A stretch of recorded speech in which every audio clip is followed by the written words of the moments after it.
저 같은 경우는 삼성전자에서 일을 하면서 외부로 오픈소스 활동을 많이 했는데 그 활동들이 많이 노출이 되고 구글 리크루터가 나중에 저한테 그때 했던 오픈소스 활동이나 컨퍼런스 그리고 제 엔지니어링 경력 등이 눈에 들어왔다고 말을 해주더라고요. 그런 식으로 본인의 성과나 이런 결과들을 잘 정리해 놓는 걸 추천드리고요. 그리고 항상 기회가 왔을 때 그 기회를 잡을 수 있도록 준비해 놓는 노력이 필요하다고 생각합니다.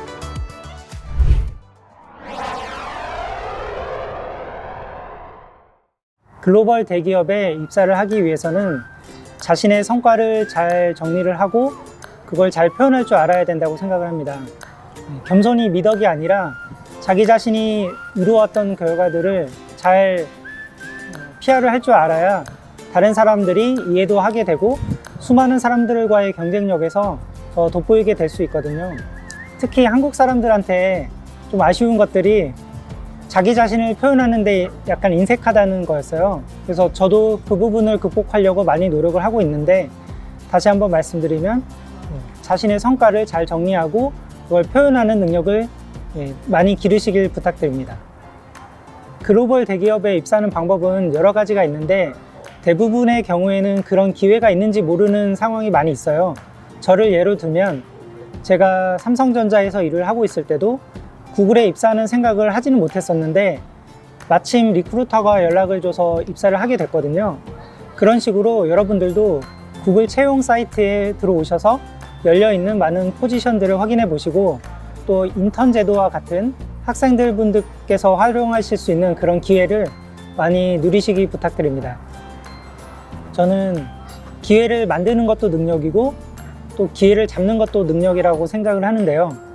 저 같은 경우는 삼성전자에서 일을 하면서 외부로 오픈소스 활동을 많이 했는데 그 활동들이 많이 노출이 되고 또 제가 외부에서 했던 컨퍼런스나 이런 영상들이 많이 공개가 되어 있어서 구글 리크루터가 나중에 저한테 그때 했던 오픈소스 활동이나 컨퍼런스 그리고 제 엔지니어링 경력 등이 눈에 들어왔다고 말을 해주더라고요. 저처럼 제가 했던 활동이나 이런 경력들을 잘 정리해서 링크드인과 같은 외부 사이트에 정리를 해놓으면 리크루터들이 와서 볼 수도 있고요. 또 다른 회사에서 채용을 하고 있는 매니저들도 와서 확인할 수 있으니까 그런 식으로 본인의 성과나 이런 결과들을 잘 정리해 놓는 걸 추천드리고요. 그리고 항상 기회가 왔을 때 그 기회를 잡을 수 있도록 준비해 놓는 노력이 필요하다고 생각합니다. 일반적으로 한국에 있는 외국계 회사의 한국 법인 같은 경우는 법인장이 위에 있고 그 밑에 모든 조직이 있다고 생각하기 쉬운데요. 구글 같은 경우는 구글이라는 전 세계에 있는 회사가 하나가 있고 전 세계 어디에서 일을 하든 상관없이 모든 직원들은 그 구글의 직원이 되는 거예요. 그래서 그 사람이 한국에서 일을 하고 있으면 구글 코리아 소속이 되는 거고 일본에서 일을 하고 있으면 구글 재팬 소속이 됩니다. 실제로 일을 할 때도 어느 한 나라에만 팀이 있는 경우가 많지 않고 각 팀원들이 다른 나라에 있는 경우가 있는데요. 제가 구글 코리아에서 일을 할 때도 저는 한국에서 일을 하고 있었지만 제 팀원이나 매니저 같은 경우는 모두 미국에서 일을 하고 있었어요. 그래서 이런 것처럼 팀들이 다른 나라에 있는 경우가 있고 그 사람은 단지 그냥 한국에 있기 때문에 구글 코리아 소속이다, 이런 경우가 많이 있습니다. 실제로도 구글은 어느 사무실을 가도 그 나라별로 그 지역별로 약간의 차이점은 있지만 대부분 디자인도 비슷해서 모두 같은 회사라는 생각이 많이 듭니다. 채용을 하는 입장에서 사실 나이보다는 그 자리에서 정말 일을 잘할 수 있는가가 중요한데요. 실제로 지금 제가 채용을 하고 있는데 그 포지션에 지원하신 분들을 보면 제가 나이를 정확하게 알 수는 없지만 대충 많은 분과 적은 분의 차이가 한 14살 정도 차이가 나는 것 같아요. 저희는 그분의 나이를 보기보다는 우리 팀에 왔을 때 가장 좋은 성과를 낼 수 있는 분인지 아닌지를 실제로 인터뷰에서 체크합니다. 제 주변에 40대 분들이 많이 계신데 나이가 늦었다고 이직을 하기 어렵다고 하소연을 많이 하시는데요. 실제로 제 주변에 구글에서 보면 40대 분들 그리고 50대 분들도 많이 입사도 하시고 또 다른 곳으로도 가시고 이렇게 하십니다. 그래서 저는 나이보다는 본인이 정말 잘할 수 있는 분야 그리고 본인이 좋아하는 회사 그리고 자기가 잘할 수 있는 그런 포지션에 지원을 하시기를 부탁드립니다. 저는 초등학교 6학년 때 처음 프로그래밍을 접하게 됐고, 그때부터 지금까지 한 30년간 개발을 해오고 있는데요.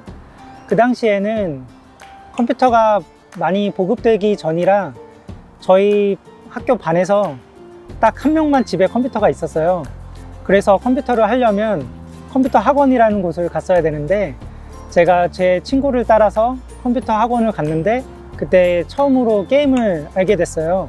그래서 그 이후로 저도 컴퓨터 학원을 등록하고 게임도 하면서, 당시에는 아레아 한글을 학원에서 배웠는데, 그래서 학원에서는 아레아 한글을 하거나 아니면 게임을 주로 했어요. 그러던 어느 날 친구가 잡지에서 프로그래밍 페이지를 한쪽을 뜯어온 거예요. 그게 GW 베이직이라는 프로그래밍 언어였는데, 그때 처음 프로그래밍이라는 것을 알게 됐고 친구와 함께 독학을 하기 시작했습니다. 주변에 프로그래밍 관련해서 물어볼 것도 없었고 조언을 받을 분도 없어서 저희가 책을 사서 독학을 하기 시작했는데, 그렇게 게임을 만들다 보니까 제 주변 친구들이나 가족들한테 게임을 해달라고 부탁을 하게 됐어요. 그런데 좋은 피드백도 받고 이렇게 즐기는 모습을 보니까, 내가 이렇게 프로그램을 만들면 다른 사람들이 이것도 활용도 하고 즐길 수도 있구나. 그렇게 해서 프로그래밍을 시작하게 됐습니다. 그 이후로 제 장래희망은 계속 프로그래머였고요. 대학을 갈 때도 컴퓨터 공학과를 지원하게 됐습니다.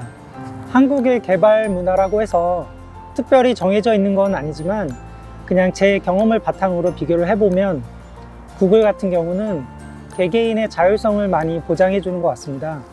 그래서 개인의 시간, 개인의 우선순위, 그리고 개인이 원하는 그런 선호도, 이런 것들을 보장을 해줘서 매니저가 그 비즈니스에 따라서 어떨 때는 우선순위를 정해주기도 하지만, 업무가 많이 몰려 있을 때는 개발자 스스로 우선순위를 바꿀 수도 있고, 그리고 데드라인도 수정을 할 수가 있어요. 그래서 자율성을 많이 보장을 해주는 것 같고, 그로 인해서 실제 업무를 할 때 본인이 느끼는 부담감이나 이런 것들이 많이 영향을 받는 것 같습니다. 실제로 매니저 평가를 할 때 매니저가 마이크로 매니지를 하면 더 점수가 안 좋게 나오거든요. 그런 면에서 구글은 개개인의 자율성을 많이 보장해 준다고 생각합니다.